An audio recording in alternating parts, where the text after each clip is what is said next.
Hey folks, thank you for turning left onto Main Street once again. I just wanted to wish everyone a happy Loving Day, the 12th of June. It was 41 years ago today that the opinion came down on the decision came down on Loving versus Virginia. It was that Supreme Court decision that overturned laws then on the books and aggressively enforced in 17 states, disallowing interracial marriage and interracial sex. And it is that decision which I believe will also, in the fullness of time, render nugatory some of the appalling laws against intragenderal, if you will, marriage, that is same-sex marriage.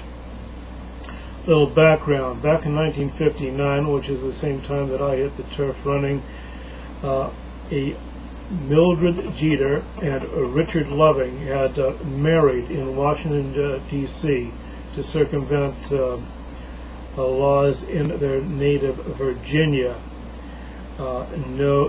Specifically one called, I love the sound of this, the Marriage Integrity Act.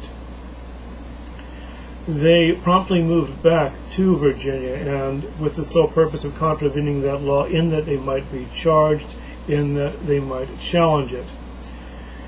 And they were charged, were sentenced to 1 year in jail with a 25-year suspension of sentence under the terms that they, guess what, leave Virginia and, as the old saying goes, never return. Well, they of course did return, and again, and this time with the ACLU, who acted on their behalf, claiming that in being so charged, or that the existence of such laws were in violation of 14th Amendment rights to equal protection and due process. And first they went to the Virginia State Supreme Court. You can imagine how that went, and then went to the United States Supreme Court, which was much more sane at that time than it is today. And in a remarkably clear and beautifully written opinion, likely written by William O. Douglas. I'm speculating, just on the basis of how well it was written. Of course, in that it was a unanimous decision, there was no nominal author. But I'm going to read it very quickly. Marriage is one of the basic civil rights of man, fundamental to our very existence and survival. To deny this fundamental freedom on so unsupportable a basis as the racial classifications embodied in these statutes, classification so directly subversive to the principle of equality at the heart of the 14th Amendment, it is surely to deprive all the state citizens of liberty without due process of law. The 14th Amendment requires that the freedom of choice to marry not be restricted by invidious racial discrimination. I'll move forward. There is patently no legitimate overriding purpose independent of invidious racial discrimination which justifies this classification. The fact that Virginia prohibits only interracial marriage involving white persons demonstrates that the racial classifications must stand on their own justification as measures designed to maintain white supremacy. And of course, white supremacy cannot stand on its own merits. Now, I just want to do a quick shout out to everyone who has had the moral courage to say that I don't want any of these other people that you say I might have. You fail to see the uniqueness, the singularity, and the irreplaceability of every person. I want that one who differentiates themselves from all others, in that they share a mutuality of sexual and emotional attraction with me at this moment in time. I can't marry a race or a class, and I will not make love to a societal edifice. And to everyone who's tacitly said that the love that they have is not a worldly thing that can be created by divisions of race or ethnicity or in delineations of social standing or social expectations, because it is not a thing of form but a thing of pure content. And it is not about maintaining anything, rather it is something that is created spontaneously from who knows where. You people are great. And incidentally, some of those thoughts were explicated by one Roger Traynor, California State Supreme Court judge and one of the unsung heroes of progressive thought in America in the 20th century. If you don't know who he is, it's Traynor, Traynor,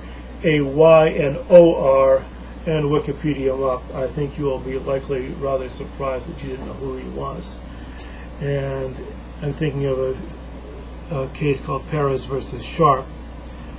Perez versus Sharp is a marginal precedent to Loving versus Virginia. However, it is a major precedent to something that came 60 years down the road with regard to same-sex marriage and the pathetic argument that gay people are equal to everyone else in that they can marry somebody of the opposite sex. Past that segue, the furtherance of the shout-out to all the wonderful people of mixed origin, who are in part as wonderful as they are because they had parents who chose who they married and had the courage to cling to each other through all the bigotry and the bullshit. I was thinking of someone who's living a couple of doors down from me in my building, former college and grad school classmates, and athletes and entertainers and the people that you know, and even one of my very few subscribers, a lady named Sandra, who's of Japanese and Italian descent, and aside from being strikingly beautiful, has one of the purest vocal timbres I have heard in some time. Check out her channel. I've got it posted. And I'm going to wrap up with a quote from Ms. Mildred Loving. Surrounded as I am now by wonderful children and grandchildren, not a day goes by that I don't think of Richard and our love, our right to marry, and how much it meant to me to have that freedom to marry the person precious to me. Even if I just thought he was the wrong kind of person for me to marry. I believe that all Americans, no matter their race, no matter their sex, no matter their sexual orientation, should have that same freedom to marry. Government has no business imposing some people's religious beliefs over others, especially if it denies people civil rights. I am still not a political person, but I'm proud that Richard's in my name is on a court case that can help reinforce the love, the commitment, the fairness in the family that so many people, black or white, young or old, gay or straight, seek in life. I support the freedom to marry for all. That's what loving and loving are all about. What else can be said? Just as I read this off, I get this flash in my mind of a football game, the Fiesta Bowl 2 years ago, when running back who played for Boise State, this wildly overmatched football team, playing against one of the Midwestern behemoths of football, Oklahoma. His team ran an old Pop Warner football player called a Statue of Liberty. He ran on the diagonal to the corner of the end zone and scored, and ran off the field having secured victory for his team, and popped the question to his beautiful cheerleader girlfriend, whose first name I believe was Sissy, and who was decidedly white, pretty and pert.